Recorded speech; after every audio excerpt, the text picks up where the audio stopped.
The former vice president of the United States, Mike Pence, was trying to also figure out a way to overturn democracy as we know it. I told you from day one, Mike Pence is no hero. Is it not ironic that there are people who celebrated Mike Pence because Mike Pence decided not to do something grossly illegal? However, new information was exposed that clearly showed Mike Pence was trying to figure out how to do what Trump wanted him to do. Before I get into the details of this, Mike Pence being celebrated because he decided to actually uphold the oath he took, which is to uphold the Constitution. He's being celebrated because he did not decide to do something illegal. The most chilling revelation from the first public hearing of the House Select Committee to investigate the January 6th terrorist attack in the United States at the United States Capitol was the reaction of President Donald Trump to news reports that the insurrectionist mob he incited was proposing to execute his vice president. Now, we've seen the footage. We've heard the chants, hang Mike Pence, hang Mike Pence. And still, there's some Republicans who would say, oh, they were just protesters who got a little excited. That's all. I mean, come on. They're not really criminals. They literally were saying, hang Mike Pence.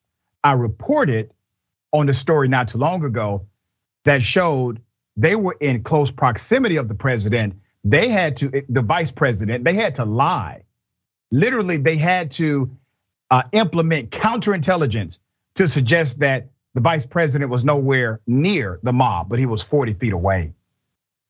There's more. In her opening remarks during the primetime hearing, Representative Liz Cheney, the Wyoming Republican, who effectively co-chairs the committee, recounted how, aware of the rioters' chance to hang Mike Pence, the president responded with this sentiment: maybe our supporters have the right idea. Mike Pence deserves it.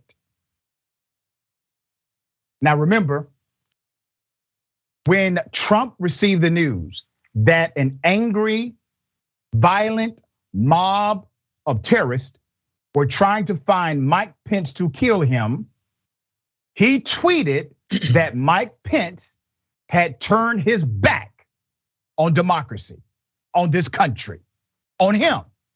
He wanted Mike Pence to die. I don't care that you think what I'm saying is extreme. That's what Trump wanted to happen. It did not, but he desired it. There's more. According to the book Peril by Washington Post reporters Bob Woodward and Robert Costa, Pence asked Quayle, Dan damn Quayle, if there was anything he could do. You have to follow the insanity of this. Here's what's happening right now. People came to Mike Pence and said, we need you to do something illegal, but it'll work. We need you to not certify the electors so that the electors do not have a constitutional mandate to certify the election. Because if you do this, Mike, while yes, it is against federal law, there's a creation of a constitutional dynamic. You go into the realm of the unknown. And once you go to a constitutionally undefined space in American government, you can start making up rules as you go. That's what they wanted. They wanted to create their form of order out of chaos. There's more. So according to the book, Pence decides, okay, these guys want to overthrow the government. Cool, I'm down with it. Let me not alert the FBI. Let me not expose them publicly. Let me call Dan Quayle. Pence asked Quayle if there was anything he could do. The quote is, Mike, this is what Quayle said. You have no flexibility on this. None, zero, forget it, put it away, said Quayle. but Pence kept pushing.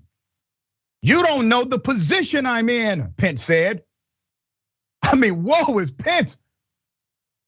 He's a powerful white man who must follow the law. Do you know the pressure that is for a guy like Pence? He says, I'm under pressure here, Quayle. I need an out. How can I make this work? Quayle replied, I do know the position you're in. I also know what the law is.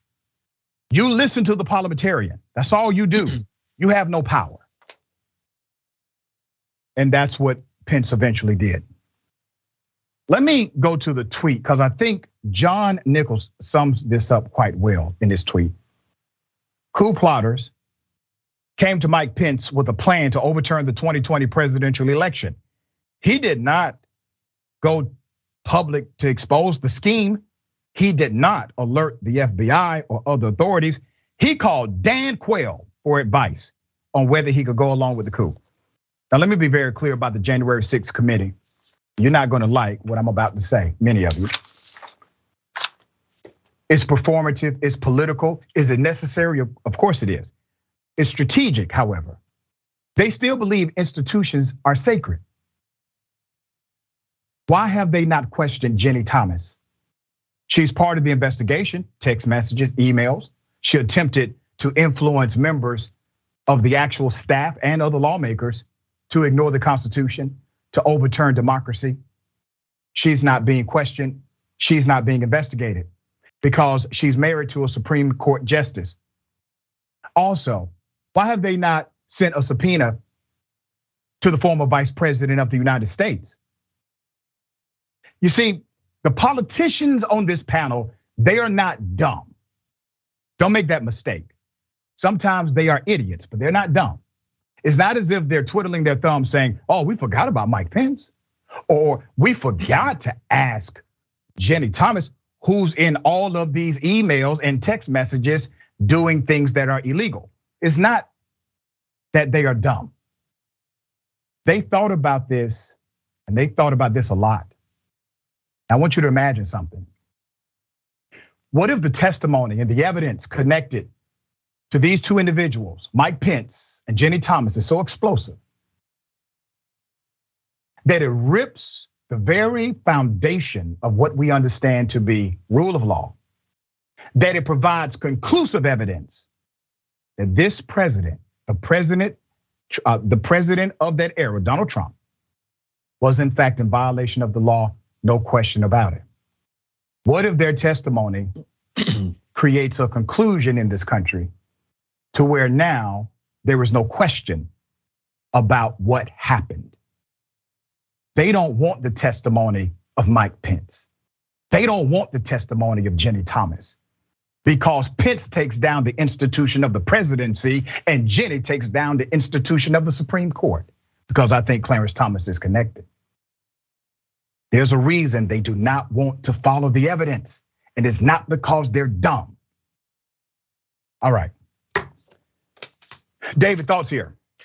Well, a couple of things. I did not have Dan Quayle as the savior of democracy on my bingo card, and right. I think you get to the. I think, look, I'm from Indiana, and I know a little bit about Republican politics, not that much, but I know enough that that Dan Quayle is something of a mentor for Mike Pence, and so I don't have a problem necessarily with Pence calling up his friend and saying, here's the pickle that I'm in, what do you think? But you identified the key thing here, and that is the moment that Mike Pence started to push back against Dan Quayle and say, you don't know the sort of pressure that I'm in. And again, the idea that he would try to defy Dan Quayle, I mean, to me, that gets right to what the intent of Mike Pence was. And again, you identified it as well, the intent that he had by not calling the FBI, by not going public, by not making a greater stink. And for us having to learn all of this in a book by Bob Woodward and Bob Costa, as opposed to Mike Pence coming clean, I think that gets right to where the heart was for Mike Pence and just how close we really were to having democracy turned inside out. That's right, brother. And here's the other thing. We now know the vulnerabilities, right? We know that because of the ambiguity of the Constitution, the notion of democracy rests in the hands of one person. Well, that's not smart.